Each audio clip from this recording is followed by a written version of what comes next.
अभी लोकसभा का एक बड़ा चुनाव हुआ, बड़ा युद्ध हुआ, और अभी ये छोटा हरियाणा में उसी विचारधारा का एक युद्ध हो रहा है। एक तरफ कांग्रेस पार्टी, दूसरी तरफ बीजेपी आरएसएस। हम कहते हैं कि हिंदुस्तान को संविधान से चलाना चाहिए।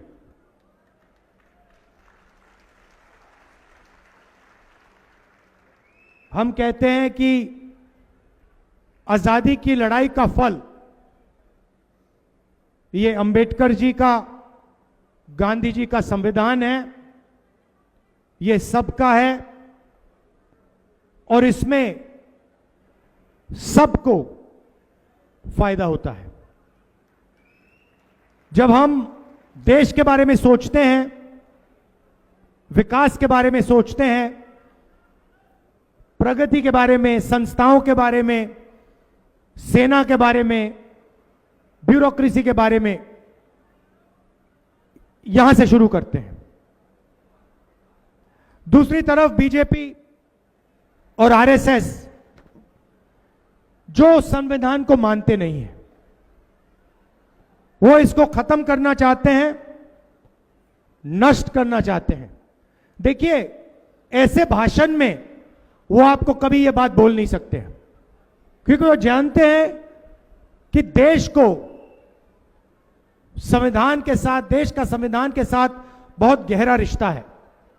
तो सामने आके नहीं कह सकते हैं कि हम संविधान को रद्द करना चाहते हैं, मगर जो भी वो करते हैं संविधान को कमजोर करने के लिए करते हैं।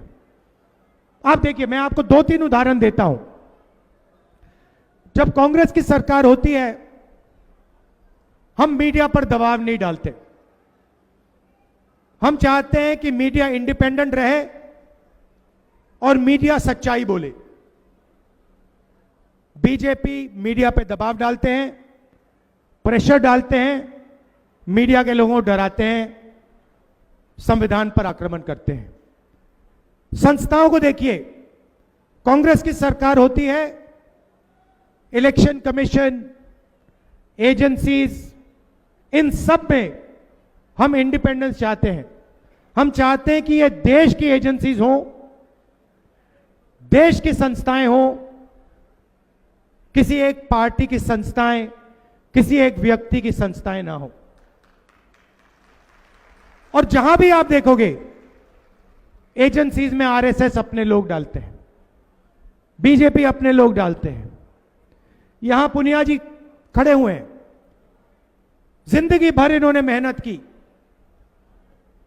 और आपने देखा हमारे पहलवानों के साथ बीजेपी ने क्या किया।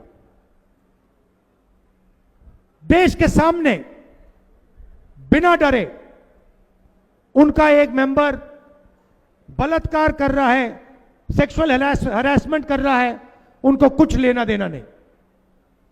वो भी संविधान पर आक्रमण है, क्योंकि संविधान कहता है कि इस देश में हर महिला की रक्षा होनी चाहिए।